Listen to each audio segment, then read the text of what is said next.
What's up, cupcakes? What's going on, you weirdos? What's happening, guys? All right, so nice little sideways day here. Powell decides to do nothing, which we were pretty much expecting, right? So no pump, no dump, as no rate cut was for the most part priced into the market already. So now what we have to pay attention to is what will Powell say in his speech, right? What will he say? Will he imply more rate cuts? Well, um, that's going to be that's going to be big, right? Um, I'm looking to see if I can find a feed somewhere besides YouTube for him talking, because YouTube generally doesn't like when you stream. Some other channels stream, but anyway, we're going to pay attention to what he has to say, guys. That's what's important. That's what we have to pay attention to, because what he implies moving forward, right, obviously is going to have a big effect. Hang on a second here. I'm going to move this over.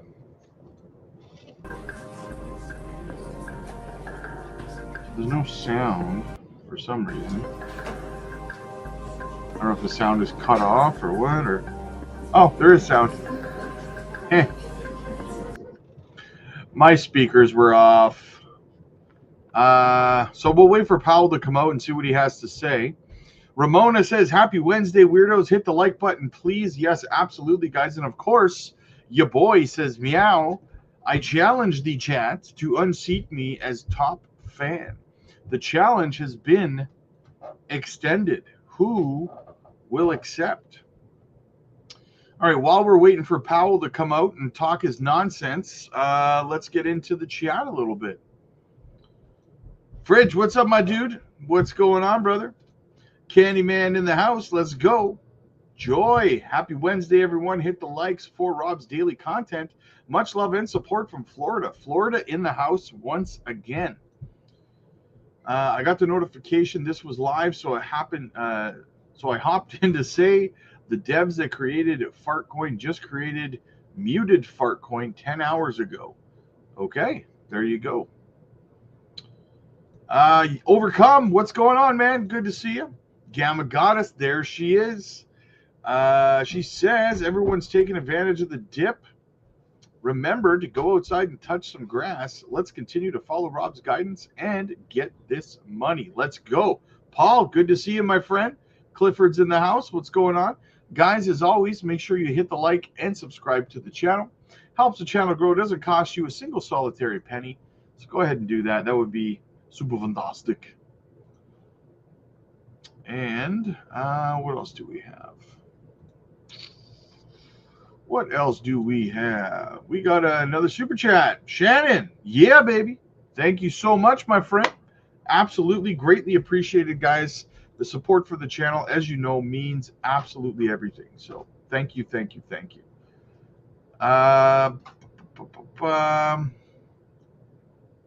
Where are we? William, good to see you, buddy, every day. I love the commitment, my dude. I love the commitment. Easy Christmas gains and walk away. Let's go. Moonbags only for 2026. Let's check out the poll, guys. What's the poll at right now? So I asked the question in the poll, with this conflict in the Middle East, will it push the bull run into 2026? And right now, the leading option is no, it's over by Christmas. Interesting. Let's keep it going, guys. Reply to the poll in the chat. Let's keep it going, keep it growing. I want to see what everybody thinks. Because listen, I put that question in the chat because, that poll, sorry, in the chat because I keep getting asked that question like 100 times a day. Is the bull run going to run into 2026? So I'm reversing that question and sending it over to you. What do you think? Chris, patience, young grasshopper. The amount of people in here that voted for Meow Meow is hilarious. Yes, absolutely. Let me see how many. 20% of you voted for meow meow meow. What would I do without you guys? Fleming, glad to be in the Patreon community. Feel welcomed and lots of practical takeaways from like-minded and more experienced weirdos. Absolutely. Thank you so much for being a part of our family. Let's skip that ad. Thank you for being a part of our family. And that's absolutely it, guys. You know, if you want to be a part of the community, right? Especially if you're newer to crypto. Let's get rid of that. Especially if you're newer to crypto, right? You get help. The chats are buzzing 24/7. You get help and guidance from everybody. It's absolutely fantastic. It's the best. It's the best community in crypto. So what do we have here, guys? We got 282 people watching, and we have 63 likes, guys. Come on. It's like you're just running up and sacking me, you know? Why would you do that, right? Hit the like button. It would be greatly appreciated. Your boy says, hola, Patreon and future fam. Ceiling fan, bought more Jasmine today. Not sure if it's smart. Of course it's smart. 100% it's smart. 100% it's smart. Listen, last year, okay, going into 2024, Jasmine was sideways and boring, doing exactly what it was doing now for like a year. And, you know, nobody was, you know, everyone felt the same way you feel right now. And then Jasmine broke out 500% in like 6 weeks, right? So food for thought. Whenever you have a project or something like that, that you're feeling that kind of way, that means you're starting to get close to that break to the upside, right?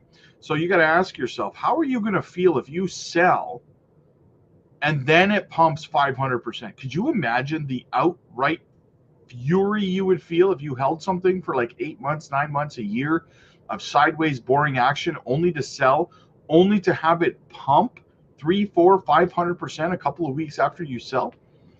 It happens to people all the time, guys, because they make decisions based on a lack of patience and a lack of and based on emotions, right?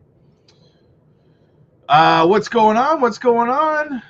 Beebs, my dude, what's happening, man? E-Dubs in the house. Hey, Rob and crew, make sure you like and subscribe and join the Patreon and the Crypto Blueprint channel. Yes, absolutely. Do not miss out on that. Jake the Snake, say family in Vin Diesel's voice, please. I can't do Vin Diesel's voice. I can only do Groot's voice. See what I did there? See what I did there? If you know, you know. Wendy, good morning, Rob. First on Crypto Blueprint. There you go. Danny, what's up, my dude? YouTube's acting funny. How's it acting funny? I was watching YouTube this morning. I didn't notice anything different. You got to be more specific, my friend. How is it being weird? Acting funny. So close, Wendy. Yeah, I noticed that too. Let me know, guys. How is it acting weird? Is it giving you some sort of a problem? Oh, here he comes. Here he comes. Let's listen in. Good afternoon. My colleagues and I remain squarely focused on achieving our dual mandate goals of maximum employment and stable prices for the benefit of the American people. Despite elevated uncertainty, the economy is in a solid position. The unemployment rate remains low, and the labor market is at or near maximum employment. Inflation has come down a great deal, but has been running somewhat above our 2% longer run objective. In support of our goals, today the Federal Open Market Committee decided to leave our policy interest rate unchanged. We believe that the current stance of monetary policy leaves us well positioned to respond in a timely way to potential economic developments. I'll have more to say about monetary policy after briefly reviewing economic developments. Following growth of 2.5% last year, GDP was reported to have edged down in the first quarter, reflecting swings in net exports that were driven by businesses bringing in imports ahead of potential tariffs. This unusual swing has complicated GDP measurement. Private domestic final purchases, or PDFP as we call them, which excludes net exports, inventory investment, and government spending, grew at a solid 2.5% rate. Within PDFP, growth of consumer spending moderated, while investment in equipment and intangibles rebounded from weakness in the fourth quarter. Surveys of households and businesses, however, report a decline in sentiment over recent months and elevated uncertainty about the economic outlook, largely reflecting trade policy concerns. It remains to be seen how these developments might affect future spending and investment. In our summary of economic projections, the median participant projects GDP to rise 1.4% this year and 1.6% next year, somewhat slower than projected in March. In the labor market, conditions have remained solid. Payroll job gains averaged 135,000 per month over the past 3 months.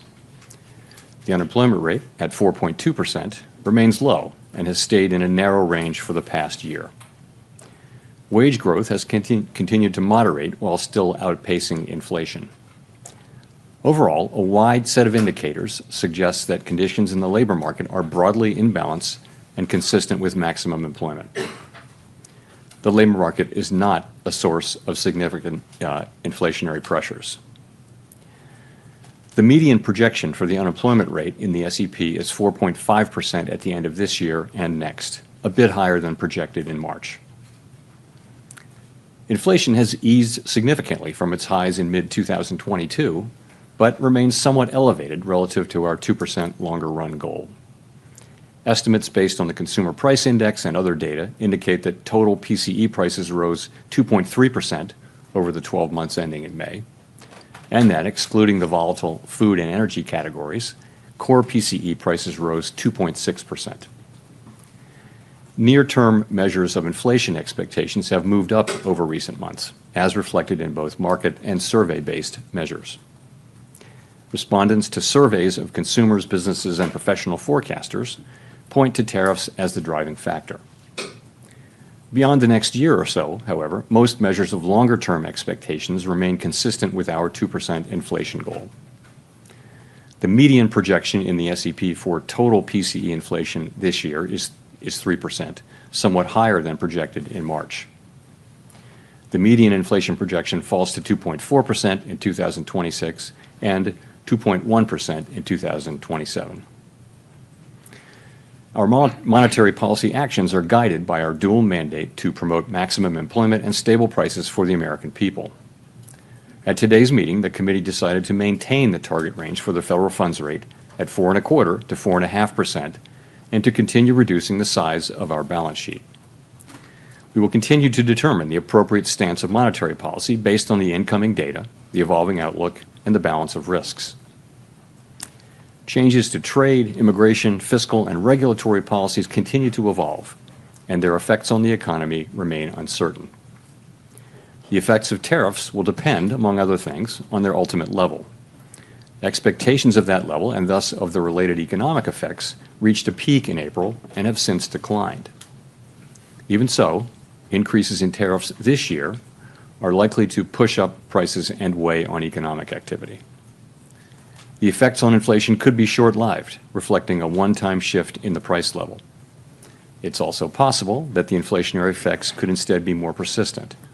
Avoiding that outcome will depend on the size of the tariff effects, on how long it takes for them to pass through fully into prices, and ultimately on keeping longer-term inflation expectations well anchored. Our obligation is to keep longer-term inflation expectations well anchored and to prevent a one-time increase in the price level from becoming an ongoing inflation problem. As we act to meet that obligation, we will balance our maximum employment and price stability mandates, keeping in mind that without price stability, we cannot achieve the long periods of strong labor market conditions that benefit all Americans. We may find ourselves in the challenging scenario in which our dual mandate goals are in tension. If that were to occur, we would consider how far the economy is from each goal and the potentially different time horizons over which those respective gaps would be anticipated to close. For the time being, we are well positioned to wait to learn more about the likely course of the economy before considering any adjustments to our policy stance. In our SEP, FOMC participants wrote down their individual assessments of an appropriate path for the federal funds rate based on what each participant judges to be the most likely scenario going forward. The median participant projects that the appropriate level of the federal funds rate will be 3.9% at the end of this year, the same as projected in March. The median projection declines to 3.6% at the end of next year and to 3.4% at the end of 2027, a little higher than the March projection. These individual forecasts are always subject to uncertainty, and as I've noted, uncertainty is unusually elevated. And of course, these projections are not a committee plan or decision. At this meeting, the committee continued its discussions as part of our 5-year review of our monetary policy framework. We focused on issues related to assessing the risks and uncertainties that are relevant for monetary policy and the potential implications for policy, strategy, and communications. Our review includes outreach and public events involving a wide range of parties, including Fed Listens events around the country and a research conference that we held last month. We are open to new ideas and critical feedback, and we will take on board lessons of the last 5 years in determining our findings. We intend to wrap up any modifications to our statement on longer-run goals and monetary policy strategy by late summer. After that, we will consider enhancements to our suite of communications tools, including the SEP. The Fed has been assigned 2 goals for monetary policy: maximum employment and stable prices. We remain committed to supporting maximum employment, bringing inflation sustainably to our 2% goal, and keeping longer-term inflation expectations well anchored. Our success in delivering on these goals matters to all Americans. We understand that our actions affect communities, families, and businesses across the country. Everything we do is in service to our public mission, and we at the Fed will do everything we can to achieve our maximum employment and price stability goals. Thank you. I look forward to your questions. Colby. Thank you. Colby Smith with the New York Times. To what extent has the more limited impact from tariffs at this stage on inflation changed your view on what the ultimate economic fallout will be from these policies and the timing of when they will materialize in the data?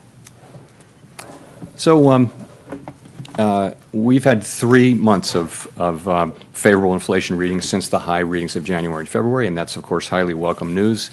Part of that just is that services, core services, both housing services and non-housing services, have really been grinding down toward levels that are consistent with 2% inflation. So that's the good news. We've had goods inflation just moving up a bit, and of course we expect, as you point out, we do expect to see more of that over the course of the summer. It takes some time for tariffs to work their way through the chain of distribution to the end consumer. A good example of that would be goods being sold at retailers today may have been imported several months ago before tariffs were imposed. So we're beginning to see some effects, and we do expect to see more of them over coming months. We do also see price increases in some of the relevant categories like personal computers and audiovisual equipment and things like that that are attributable to tariff increases. In addition, we look at surveys of businesses, and there are many of those, and you do see a range of things, but many companies do expect to put all or some or all of the effective tariffs through to the next person in the chain, and ultimately to the consumer. Today, the amount of the amount of the tariff effects, the size of the tariff effects, their duration and the time it will take are all highly uncertain. So that is why we think the appropriate thing to do is to hold where we are as we learn more. And we think our policy stance is in a good place where we're well positioned to react to incoming developments. So in terms of how we should interpret the rate cuts penciled into the SEP, is this reflecting that there's this expectation that underlying inflation will just stay well enough contained that allows the committee to eventually move ahead with those cuts? Or is it about responding to a deterioration in economic activity, let's say? I mean, how should we make sense of the forecast? So if you look at the forecast, you will see that people do generally expect inflation to move up and then to come back down. But we can't just assume that. Of course, we don't know that. And our job is to make sure, one of our jobs is to make sure that a one-time increase in inflation doesn't turn into an inflation problem. And that, again, that will depend on the size of the effects, how long it takes for them to come in, and ultimately on keeping inflation expectations anchored. Hi, and thanks, Chair Powell. Howard Schneider with Reuters. If you look at the rate path starting in December to today and adjust it over the full time horizon you've got there, you've taken about a quarter point per year out of your projected path, and you end at a higher rate at end 2027 than you would have in the prior forecast. Is that a result of a sense that tariffs will lead to more persistent inflation? Is it a result of reassessments of where your short-term neutral rate is? Why are you on a slower path now?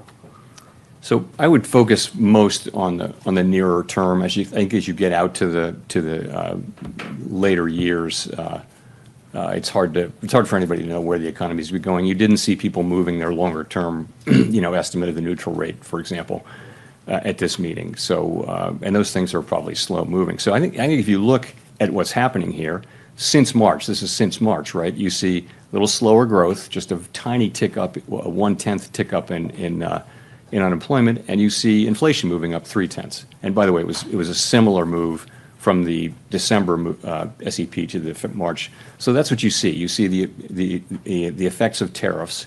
I think we learned in April, after the March meeting, that substantially higher tariffs were likely. And then since then, the estimates of where the tariffs will be have actually moved back down, although still at an elevated level. So we're adapting in real time. And what you see is an accumulation of individual assessments.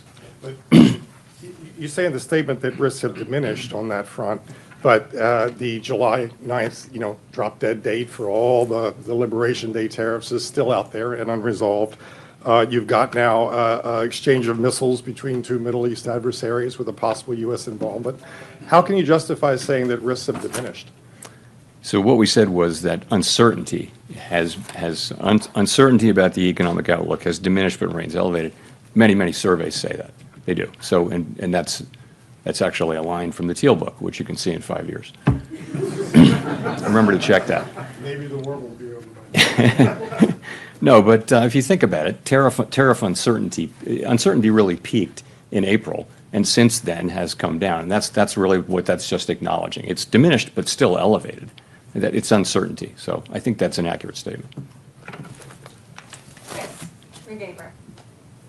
Thank you. Chris Rugaber at Associated Press. There is an argument out there in favor of cutting rates more immediately. Inflation has continued to cool and is back to roughly 2% despite the tariffs. And I guess I also wanted to ask about cracks in the job market with gross hiring slowing, concentrated in just a few industries. We've seen some housing data, including this morning, that has been pretty weak. Do you see any concerns that the economy is weakening and that is a reason to cut rates going forward? So we do of course monitor all those things. I think if you look at the overall picture, what you're seeing is 4.2% unemployment and an economy that's growing at a rate hard to know given the unusual flows in the first quarter, but it appears to be 1.5%, 2%, maybe a little better than that. Sentiment has come up off of its very low levels. It's still depressed. So you can point to things. The housing market is a longer run problem and also a short run problem. I don't think it's indicative of, basically the situation is we have a longer run shortage of housing, and we also have high rates right now. I think the best thing we can do for the housing market is to restore price stability in a sustainable way and create a strong labor market, and that's the best thing we can do for the housing market. You asked about the job market. Again, look at labor force participation, look at wages, look at job creation. They're all at healthy levels now. I would say you can see perhaps a very slow continued cooling, but nothing that's troubling at this time. But we watch it very carefully. So overall, again, the current stance of monetary policy leaves us well positioned to respond in a timely way to economic developments, and for now, and we'll be watching the data carefully. Well, just quickly on, given that there are concerns inflation will rise, but there is the alternate scenario that tariffs would create demand destruction and slow growth sufficiently, and that would perhaps keep a bit of a lid on inflation. Do you see odds of that scenario? What kind of odds do you see of that scenario coming true, and how many months of cool inflation would you need to see before concluding that maybe that lower inflation scenario is taking place. So this is very much the conversation we had today and yesterday. There are many, many different scenarios, many combinations of scenarios where inflation does or doesn't prove out to be at the levels we think, and where the labor market does or doesn't soften. And I think what you see people doing is looking ahead at a time of very high uncertainty and writing down what they think the most likely case is. No one holds these rate paths with a great deal of conviction, and everyone would agree that they're all going to be data dependent, and that you can make a case for any of the rate paths, I think, that you see in the SEP. And, we do this once a quarter. It's a hard thing to do particularly at this time. But it does reflect, if you see somebody writing down, a rate path that involves cuts, that's them saying, yes, I think we will get to a place, more likely than not, where cuts will be appropriate. And it could be a joint probability of a number of possible outcomes. Again, remember how much uncertainty we face, though. Thank you. Mr. Chair, I wonder if you could describe for us some of those scenarios. How do you get to a place? I'm noticing that the uncertainty levels in your forecast are very high. How do you get to a place where you have the confidence in the outlook for, say, inflation and or growth or the unemployment rate? How many months does it take, and what do you want to see in the data to get to that level of confidence to actually reduce rates off the restrictive level? So it's very, very hard to say when that will happen. We know that the time will come. It could come quickly. It could not come quickly. As long as the economy is solid, though, as long as we're seeing the kind of labor market that we have and reasonably decent growth and inflation moving down, we feel like the right thing to do is to be where we are, where our policy stance is, and just learn more. And in particular, we feel like we're going to learn a great deal more over the summer on tariffs. We hadn't expected them to show up much by now, and they haven't. And we will see to the extent to which they do over coming months. And I think that's going to inform our thinking, for one thing. In addition, we'll see how the labor market progresses. So at some point, it will become clear. I can't tell you exactly when that will be. And meanwhile, we'll be watching the labor market very carefully for signs of weakness and strength, and tariffs for signs of what's going to happen there. And of course, there are many developments ahead. Even in the near term, developments are expected on tariffs. So I think we don't yet know with any confidence where they will settle out. We have an estimate, and I think all estimates are now pretty close together, but it's again highly uncertain. When you say estimate of the impact of tariffs on the core PCE, is that what it is? And could you share that? What you start with is what's the effective tariff rate overall, and people are managing to that. But the pass-through of tariffs to consumer price inflation is a whole process that's very uncertain. As you know, there are many parties in that chain. There's the manufacturer, the exporter, the importer, the retailer, and the consumer, and each one of those is going to be trying not to be the one to pay. Should you use Viagra or Cialis?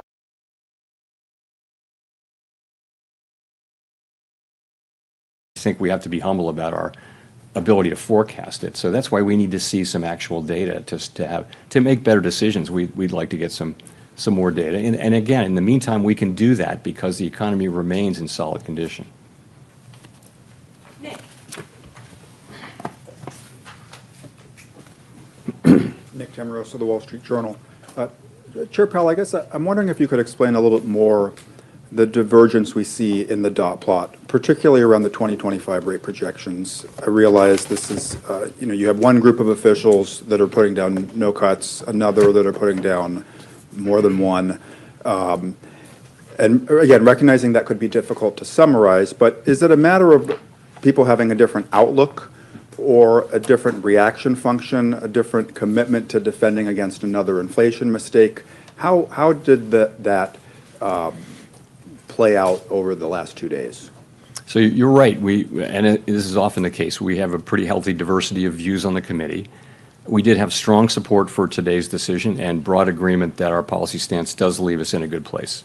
But I would point to two factors, and you mentioned them. The first is just that parties have a diversity of forecasts, and they do align with where their dots are. So if you have a higher inflation forecast, you're going to be less likely to be writing down more cuts. But remember, as we see more data, we're going to learn more about where inflation is headed, and that means when it is time to look at normal, resuming our normalization process, the differences you see should be smaller because we'll have seen actual data. Right now, it's just a forecast in a very foggy time. So that's the first part, is forecast. Secondly, people can look at the same data and they can evaluate the risks differently, as you know. And that includes, the risk of higher inflation, the risk that it'll be more persistent, the risk that the labor market will weaken. People are going to have different assessments of that risk. So you put that in there too. So those are the two ways that the two things I think that drive these things. Remember though, as I mentioned earlier, with uncertainty as elevated as it is, no one holds these rate paths with a lot of conviction. So that's really where it is. It's a function of those things. And I think as the data come in, you should see those differences diminish. If I could follow up, you've said the policy is in a good place and that it's modestly restrictive. Given all the uncertainty you just talked about, tariff levels, uncertainty around the pass-through, is it price increases versus margin compression, some of the softness that Chris talked about in labor and housing, why wouldn't it be better to have rates at a more neutral setting as the economy heads into this period of very high uncertainty? So if you just look backward at the data, that's what you would say, but that's not. We have to be forward-looking, and the thing that every forecaster, every outside forecaster, and the Fed is saying is that we expect a meaningful amount of inflation to arrive in coming months, and we have to take that into account. So I think a backward-looking look would lead you to a neutral stance, but we can't. We have to look at that, and because the economy is still solid, we can take the time to actually see what's going to happen. There's a range of possibilities on how large the inflation effects and the other effects are going to be. So we'll make smarter and better decisions if we just wait a couple of months or however long it takes to get a sense of really what is going to be the pass-through of inflation and what's going to be the effects on spending and on hiring and all those things. Mr. McKee. Michael McKee from Bloomberg Radio and Television. Your friend down at 1600 Pennsylvania Avenue continues to lob insults in your direction, and I'm wondering, given now that the Supreme Court has maybe carved out the Fed from some of the legal implications of that, whether this is just noise that the markets and everybody should ignore until your term is up, or whether you worry that it could lead to more pressure on confidence on Wall Street, on consumers, about the outlook for the economy. Look, from my standpoint, it's not complicated. What everyone on the FOMC wants is a good, solid American economy with a strong labor market and price stability. That's what we want. We think our policy is well positioned right now to deliver that and to be able to respond in a timely way as the data lead us around. The economy's been resilient, and part of that is our stance. And again, we think we're in a good place on that to respond to significant economic developments. That's what matters. That is what matters to us. Pretty much that's all that matters to us. I need to ask, assuming you are not reappointed, would you stay on as governor when your term as chair ends? I'm not thinking about that. I'm thinking about this. Andrew. Thanks, Mr. Chairman. I guess with workplace raids picking up significantly, what kind of effect would that have on the labor market in the short term? With what picking up? Workplace raids. So you're asking immigration. Yeah. I wouldn't want to speculate. One way to get at that from an economic standpoint, we of course don't comment on immigration policy. It's not ours to make or comment on. But what you see is an unemployment rate that has been really solid and at a low level, not really increasing. It's been in a good range and well within the range of mainstream estimates of maximum employment. And that means, part of that is that labor demand and labor supply are kind of moving down at the same rate. Labor demand is softening. You see that in job creation, but it's still kind of at a healthy level. And labor supply is diminishing because the immigration numbers that we see are much lower than they were. So those two factors, supply and demand, that's what has kept the unemployment rate in a reasonably stable place. Okay, thanks. The other thing I wanted to follow up on is if you could elaborate on the potential changes to the SEP that you suggested were part of the framework review, I think. So the framework review really has two tracks, right? The first track is our policy framework that is reflected in the consensus statement. And we've said that we would finish that and announce it by the end of the summer. So we're well along in that process. We've had the meetings that we need to have, and we're now going to be going into, into discussions about, specific changes to language. So that's the framework part of it. The second part of it is our communications tools and practices. Pardon me. And that part comes next. Okay, that's what we're going to do in the meetings this fall.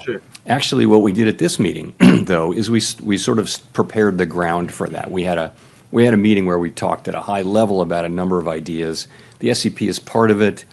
Many other ideas. It's sort of, how do we think our communications can be improved? There are a number of ideas. People offered a really, it was a great conversation, number of ideas, but we're going to look at those with staff briefing and a lot of thought in the fall. And I would say when it comes to changing communications, I would only support things really that only implement things that have very broad support. And also you want to be really careful because I think our communications are pretty well received. They're not broken. So more is not necessarily better, but better is better. So we're going to be looking at ways to do things that will improve the clarity of what we do for the benefit of the public.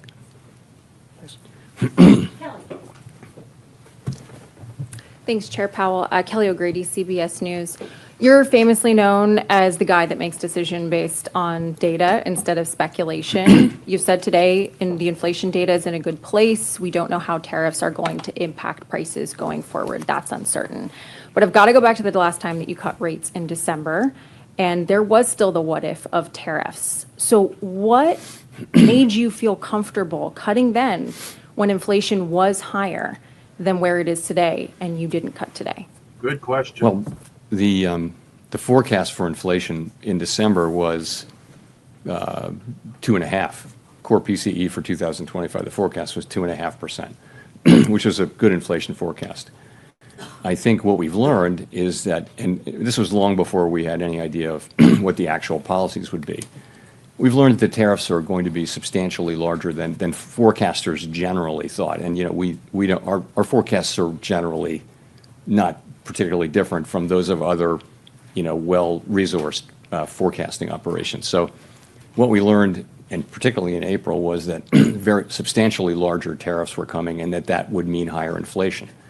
That's what happened. And so you saw 2.5% forecast in December, you saw 2.8% in March, and you see 3.1% now. So it's 0.6 higher inflation for 2025, and that's a big part of the change, and that's due to the effects of the tariffs that are, we don't know where they're going to land, but it's pretty apparent they're going to land higher than outside forecasters were really guessing at the end of last year. My follow-up to that, I think consumers, right, we're looking for relief on rates when it comes to mortgages, car loans, small businesses want to take out more manageable loans.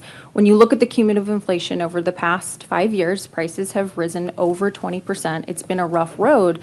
So what is the tipping point then for the wait and see approach in terms of how much it's going to help versus when it hurts the American consumer?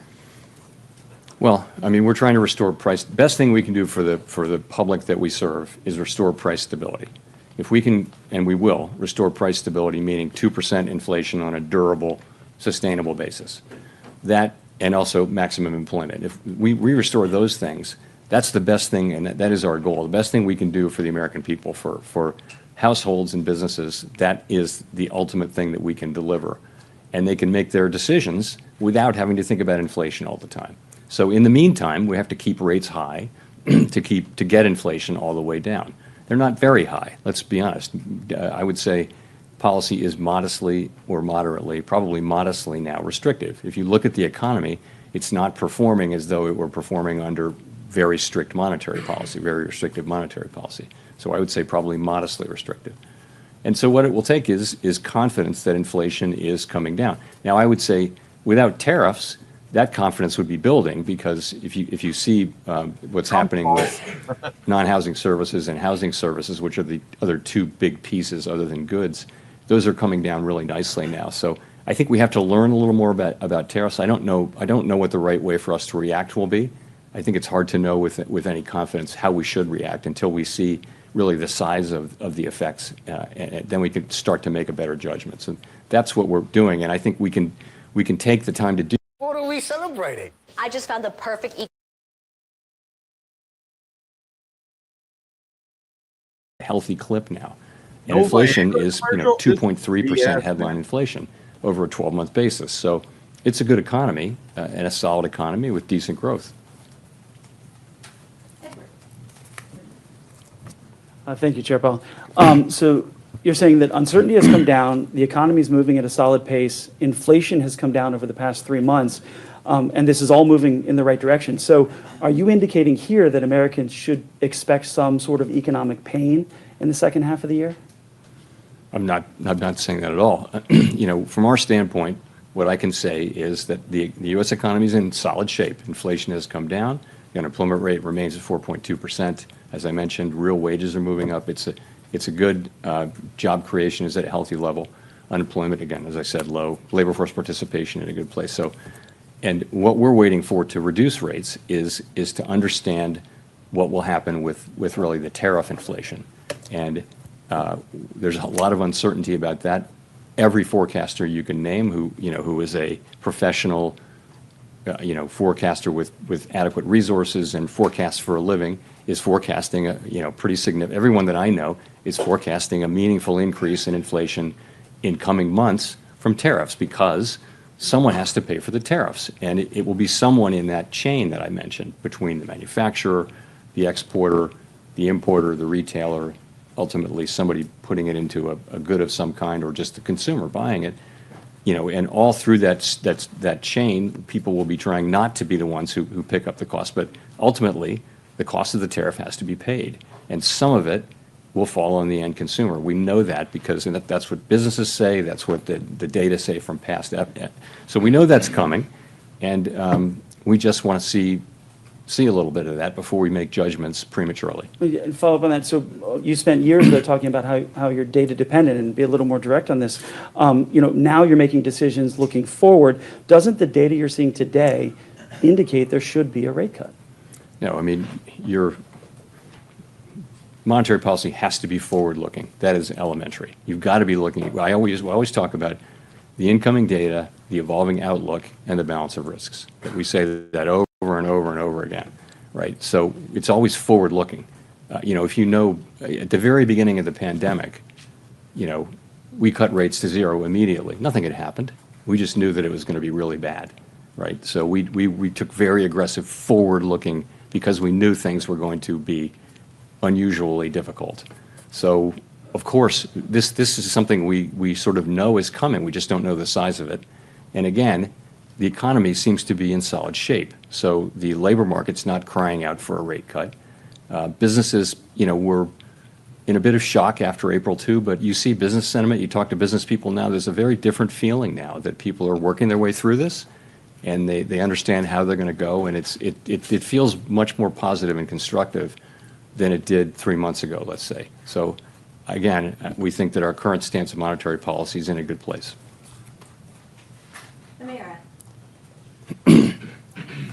Thank you. Amara Mokway with Bloomberg. Chair Powell, in February, you told Congress that the Fed is, quote, overworked, maybe not overstaffed. Then in a memo to staff in May announcing a deferred resignation program at the Fed, you said you wanted to ensure that the Fed was, quote, right-sized. Those two statements appear to be at odds with one another. Could you explain what changed in the roughly 3 months between those statements that made you decide that staff levels at the Fed should decline?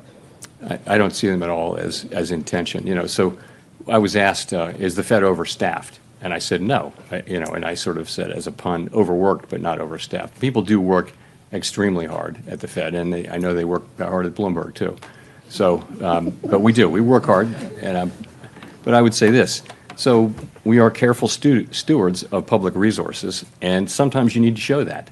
So there have been several times in our history, modern history, where the Fed has said, you know what, we're going to do a buyout. We're going to show the public, we're going to demonstrate that we are good stewards of public resources. So we thought, and I thought, that this is a time when we can, we grow at about, our headcount has grown at about 1% a year.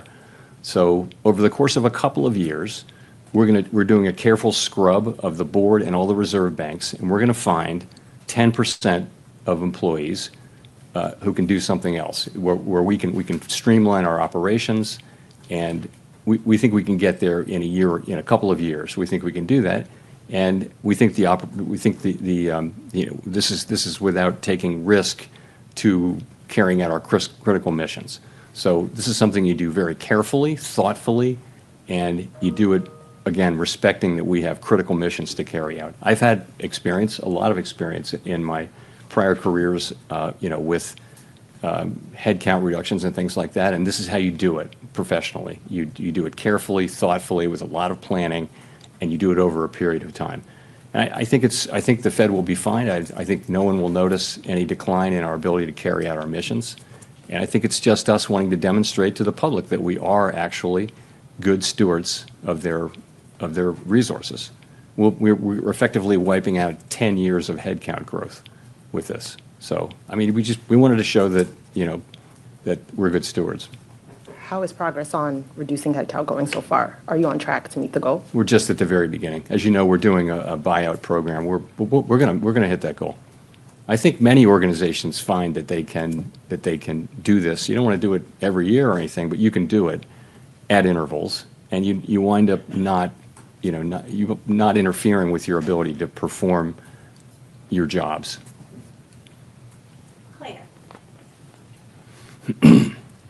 Chair Powell, Claire Jones from the Financial Times. As you're no doubt aware, the Senate Finance Committee has tabled its version of the reconciliation bill this week, and I was wondering if you could tell me a little bit about the tenor of the debate at the FOMC over the past few days on fiscal policy and the degree to which that influenced people's projections for 2026 and beyond. Thank you. Yeah, so we don't sit around and debate or really discuss. We take fiscal policy as fully exogenous, and so we actually really didn't talk about the bill or the contents of it. It's still evolving. When it gets closer, remember also we have a very, very large economy, and that the effects will be at the margin, I expect that they may already be in, but they will be in by the next meeting. We'll make an estimate, but it's not a major thing. It's nothing that we discuss. It may have been mentioned a couple of times, but as something that's coming in. But I think the outcome is, we don't know the outcome yet there, so hard to be real specific. Neil. Thanks, Chair Powell. Neil Irwin with Axios. There have been some cutbacks in economic statistics collection in the last few weeks, worries that long-running problems around funding and response rates may be getting worse. How much is this concern on your radar? How much confidence do you have that the gauges you're watching to assess the economy are reliable right now? Two things. One, the data we get right now, we can do our jobs. I'm not concerned that we can't do our jobs.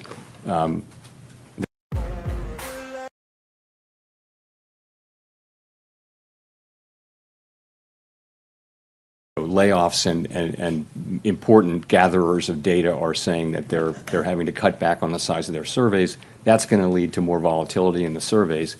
I think we should take a step back and, from our standpoint, and I think the standpoint of businesses and governments and everyone, having really good data on the state of the economy at any given time is a huge public good. It helps, it not just doesn't help the Fed, it helps the government, it helps Congress, it helps the executive branch. More importantly, really, it helps businesses. They need to know what's going on in the economy. The United States has been a leader for many, many years in this whole project of measuring and understanding what's happening in our very large and dynamic economy. And I hate to see us cutting back on that, because it is a real benefit to the general public that people in all kinds of jobs have the best possible understanding of what's happening in the economy and hence what's likely to happen. It's very hard to measure what's going on in the U.S. economy. If you read, there was a book called, it's really remarkable how many things you need to understand to estimate U.S. GDP. Very, very difficult, and it's so important that we get it right. I just would say it's not a place to I would want to keep investing in that, for the good of the general public. Victoria.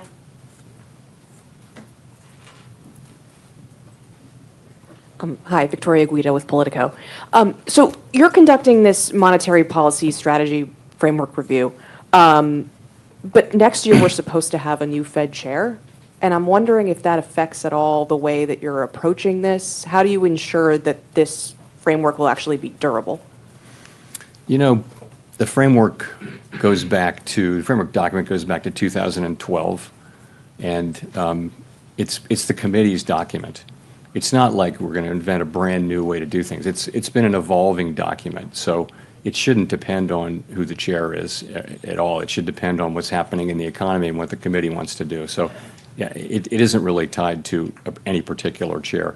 And you know, we used to renew it every year. Now we do it every 5 years. So, but I don't think I've never heard anyone raise this issue that, you know, a new chair might want to come in and go in a completely different direction. I really don't think that's right. But you know, that's not going to be up to me to decide. Is that affecting at all who you're consulting with? Not at all. Not in any way.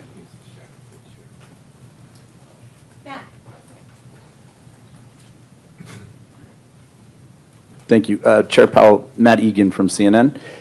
Relatively low gas prices this year have helped drive down inflation in recent reports, but that trend is starting to reverse given the crisis in the Middle East. How are you thinking about how the Israel-Iran conflict will impact the economy, especially inflation, and what lessons were learned during the 2022 period when another conflict, the Russia-Ukraine war, sent oil and gas prices skyrocketing? So, of course, we're watching, like everybody else is, what's going on. I really don't have any comment on that. You know, possible that we'll see higher energy prices. What's tended to happen is when there's turmoil in the Middle East, you may see a spike in energy prices, but tends to come down. Those things don't generally tend to have lasting effects on inflation, although, of course, in the 1970s, they famously did, because you had a series of very, very large shocks. But we haven't seen anything like that now. The U.S. economy is far less dependent on foreign oil than it was back in the 1970s. So, but there. A quick follow-up. I've just got to ask you about artificial intelligence. Some technology executives have recently been warning that AI could wipe out a large chunk of entry-level jobs and significantly increase the unemployment rate. I'm wondering how concerned you are, if at all, about the threat that AI poses to employment. So this is the question. The question really is, will AI be more augmenting labor or replacing labor? And I wouldn't, we all see those announcements, including one today. I wouldn't, you know, overread a couple of data points, because, you know, AI should be creating jobs at the same time. It may be replacing, may be doing both. Anyone who's done any work with it, with AI, will have been a little bit stunned at how capable it is. And it's just a different thing. So I think this is something that certainly has transformational potential. And probably we're in the very early stages of it. You know, they say what you're seeing now compared to what you'll see in 2 years is going to be very different and even more effective. So I think it's really hard to know. You know, of course, there are optimists who feel like it's going to make everybody much more productive. And there are those who think it's going to replace an awful lot of jobs right across the income spectrum, you know, white collar, blue collar, and everything. So I just don't know. We don't have a house view on that, but this is going to be a very important question for some time. Great.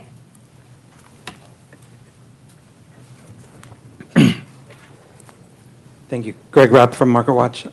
I was wondering if you could step back a little bit, Chair Powell.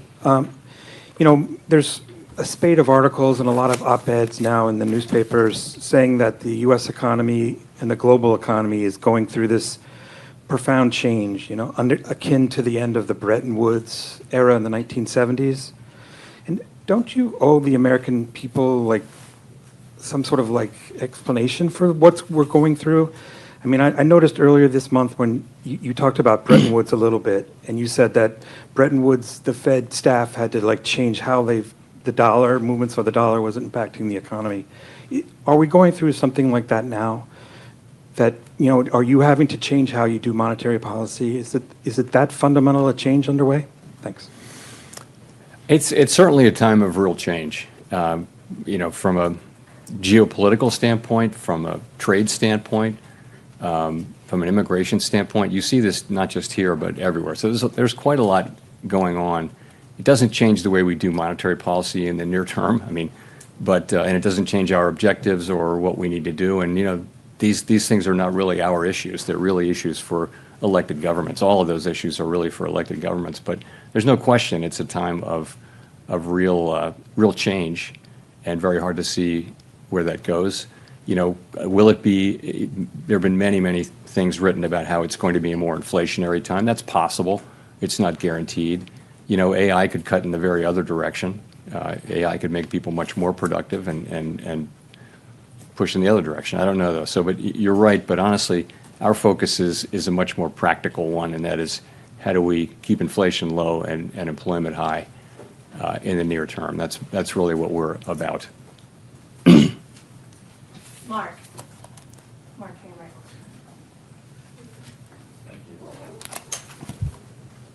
Hello, Chairman Powell. Mark Hamrick with Bankrate. What is the view about the growing amount of slack in the job market, including the softening in payrolls, the forecast of a modest rise in the unemployment rate, and the ability of workers to demand wage hikes or not in this environment where you have inflation surging? You don't really see unemployment going up. You don't see increased slack, really. At the margin, remember, you're at 4.2%.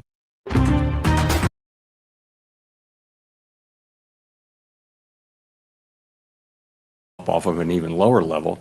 As we came out of the pandemic, we were as low as 3.4%, but 4.2% is probably at the low end of estimates of the longer run, sustainable level of natural rate of unemployment. So I guess I wouldn't agree with that. And also, in terms of wages, real wages after inflation have been moving up sort of more than was consistent with 2% inflation. They're still moving up at a healthy clip, and I think much more consistent with 2% inflation given a reasonable assessment of trend productivity. So it's a pretty good labor market. You're right that the level of job creation has come down, but so has the supply of workers, the change in the supply, the new supply. So you've seen the unemployment rate remain pretty stable at 4.2. It's been as high as 4.3, but those are good numbers. So it's a pretty good labor market. There's a more concerning thing is there are not a lot of layoffs, but there are not a lot of job creation. If you're out of work, it's hard to find a job, but very few people are being laid off at this point. So that's an equilibrium we watch very, very carefully, because if there were to be significant layoffs and the job finding rate were to remain this low, you would have an increase in unemployment fairly quickly. But that hasn't happened. It really hasn't happened. The U.S. economy has defied all kinds of forecasts for it to weaken, really, over the last 3 years. And it's been remarkable to see just again and again when people think it's going to weaken. Now, eventually it will, but we don't see signs of that now. Go to Jean for the last question. Hi, Chair Powell. Jean Young with MNI Market News.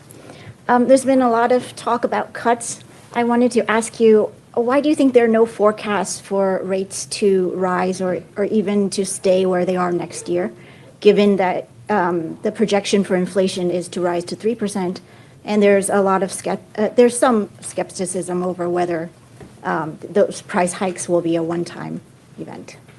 So there are a number of people on the committee who wrote down no cuts this year, but some cuts next year. So, I think, people are writing down their most likely path, right? They're not saying there's zero possibility of other things. Really, think of it as the least unlikely path in a situation like this where uncertainty is very high. I think, again, people write down their rate paths, and they do not have like a really high conviction that this is exactly what's going to happen over the next 2 years. No one feels that way about their rate path. They feel like, what am I going to write down? What would you write down? It's not easy to do that with confidence. So I would just say it that way. We don't rule things in or out. Certainly a hike is not the base case at all. It's not something people are writing down. But in the meantime, we do the best we can with these forecasts, and I think they're representative of of the different forecasts and different reaction functions that people on the committee have. So thank you very much. Thanks.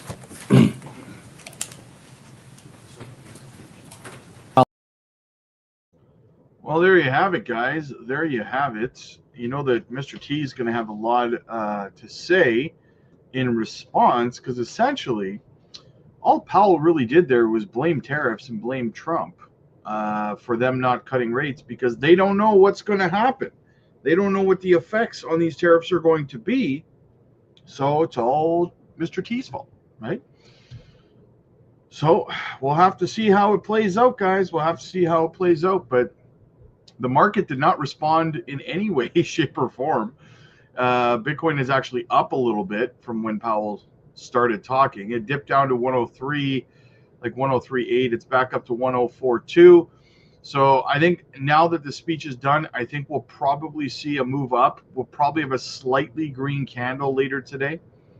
It's kind of what I'm seeing playing out later tonight. I think that the altcoins will kind of recover a bit. We'll be slightly in the green tonight. Nothing major. Mostly just choppy action. So don't expect anything massive. That's kind of what I'm expecting tonight. I did a little bit of DCAing this morning. I'll probably do a little bit more this evening, depending on how things kind of look. So yeah, anyway, guys, that was Powell's speech. I have a mentorship coaching call I got to do over on the Patreon. If you need help in crypto, guys, if you're new to crypto, get into our mentorship coaching calls over on the Patreon. They're absolutely free as a Patreon member. So come aboard, book yourself into some of these mentorship coaching calls, learn everything you need to know about the macroeconomic stuff, portfolio structure, exit strategies, when to take profits, when not to take profits, how to identify studs from duds, all these other things, guys. Get over to the Patreon. Hot wallets, cold wallets, tokenomics, technical analysis training, and everything else. The mental and emotional aspects of the space. If you are having a hard time even understanding kind of what Powell was talking about there and what the ramifications are going to be on markets, you need to get over to the Patreon and join our mentorship coaching calls, guys, so we can help you understand these things more, so you can make educated moves in your portfolio, okay? So check that out, guys. The link is down below. It's in the description. It's in the pinned comments. It's everywhere you want to be. We're also live over there every day. And I just dropped a micro cap gem over there, guys. An easy, in my opinion, an easy 100x micro cap gem. You're not going to want to miss out on it. It's an RWA play, and I'm super jacked up about it. I bought more of it today. I will be buying some more tonight. So check that out, guys. Once again, the link is down below. Click like if you like this video. Click subscribe if you really liked it. I'll see you guys later tonight. God bless.